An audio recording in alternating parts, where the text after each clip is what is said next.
కవిత్వం అంటే అది బ్రాహ్మణులకే సొంతం అని ఉండబడిన రోజుల దగ్గర నుంచి కాదు. సరస్వతి ఎవరి సొంతం కాదు, సరస్వతి అందరి సొంతము. సరస్వతి హక్కును చేర్చుకునే దగ్గర కులాలు మతాలు ఉండవు అని చెప్పడంతో పాటు నన్ను వరించిన శారద లేచిపోవున గరగరలు రాల్చదని భారతావనికి అని చెప్పినట్టు చాటినటువంటి గొప్ప ధిక్కారస్వరం జాషువా గారు. ఆయన్ని స్మరించుకోవడం, అదేవిధంగా ఎవరైతే ఆయనని అవమానించారని చెప్పి అంటున్నారో అవమానించిన వాళ్ళ ద్వారానే గండపెండేరం దొడిగించుకొని ఆయన పకటి దిబిటీలతోటి అంబారీ మీద ఊరేగినటువంటి గొప్ప కవి జాషువా గారు. ఆయనని స్ఫూర్తితోటి ఈరోజు ఎంతోమంది కవులు ఈరోజు జాషువా గారి స్ఫూర్తితో ముందుకొచ్చారు.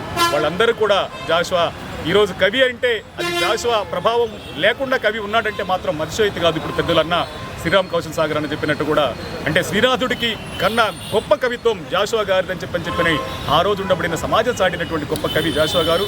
ఆయన స్మరించుకోవడం, ఆయన ముందుకు తీసుకెళ్లడం, ఆయన రచనల సాహిత్యాన్ని ముందుకు తీసుకెళ్లడం బాధ్యతగా భావించి ఈ సమాజంలో ఉండబడినటువంటి